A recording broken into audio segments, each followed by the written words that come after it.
Peipsiäärsed külad on tuntud kalapüügi ja sibulakasvatuse poolest. Peipsi järve kaldad, eriti selle põhja- ja läänepoolsed rannikualad, olid kehvade ja väheviljakate maade tõttu pikaks ajaks püsivalt asustamata. Venemaal 17. sajandil aset leidnud usureform tõi Peipsi järve läänekaldale usupõgenikke, keda tänapäeval nimetatakse vanausulisteks. Vanausulised tõid endaga kaasa aedviljakasvatuse.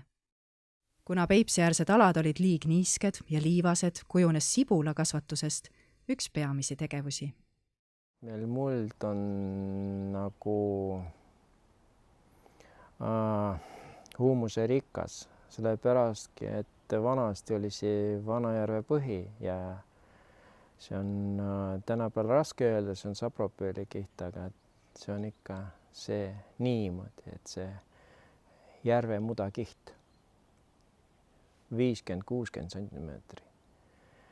Ja kui me teame, et taimeomadused seotud mulla kvaliteetiga, sellepärastki ongi hinnatud Peipsi sibul.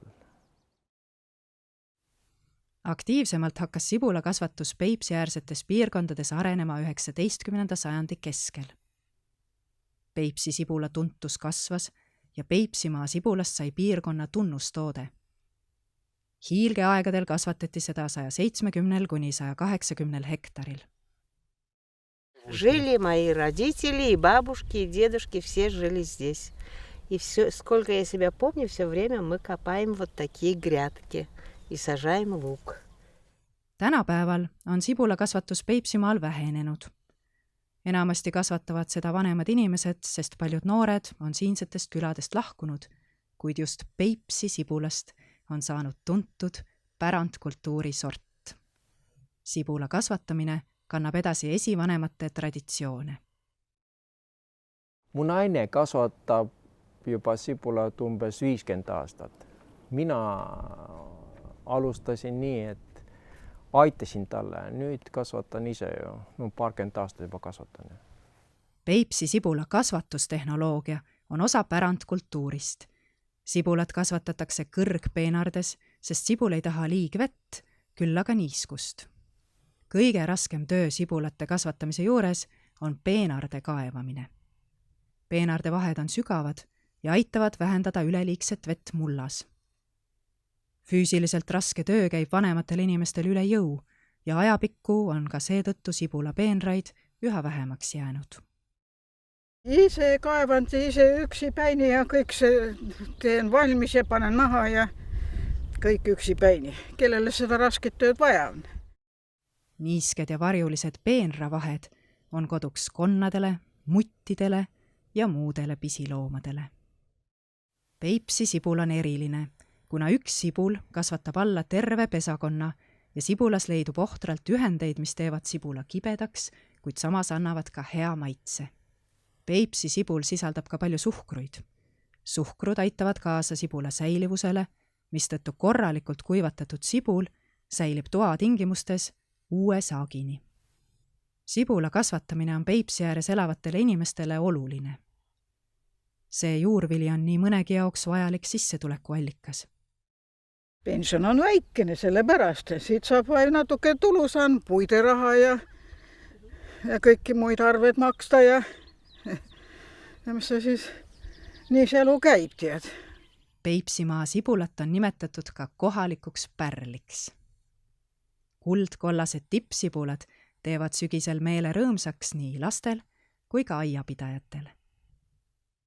Põhine sort on Bessoonuski, see on kollane peab olema. Nüüd on siis juba selline. Aga nad turistid hakkasid küsima, kus on see selline roosa ja lille selline. Jääd see nii nagu on.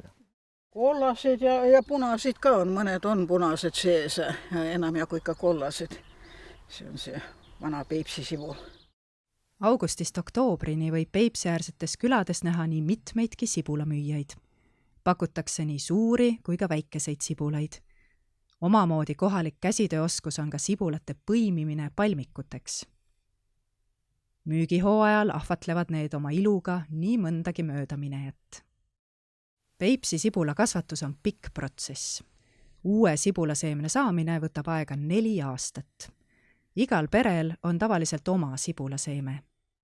Esimesel aastal külvatakse maha must sibulaseeme. Sellest kasvab tippsibul, mis teisel aastal uuesti maha pannakse. Alles 3. aastal saadakse korralikud söögisibulad ning seemneteks olulised valiksibulad ehk emasibulad, mis lähevad putke ja annavad uued sibulaseemned. Peipsimaa külades on sibulal mitu nime. Näiteks tippsibul on sjevok ja seemneid andvad sibulad on võõborkad. Kõige enne paneme strelkad maha. Nüüd mul kasvatan strelkasid kilemajas, seal on nad juba päälissed väljas. Juba hakkavad tulema strelkad. Siis saad musta seemne, külvame musta seemne maha, saame tippsibula. Ja siis tippsibulast saame söögisibula. See on 4-aastane ring niimoodi käib. Kuidas ära tunda õiget Peipsi sibulat? Selleks tuleb sibul lahti lõigata. Kuna Peipsi sibul on pesasibul, siis suuremal sibulal on näha, mitu uut sibulat ta moodustab. Sibulakasvatus on küll raske töö, kuid samas pakub ka rõõmu.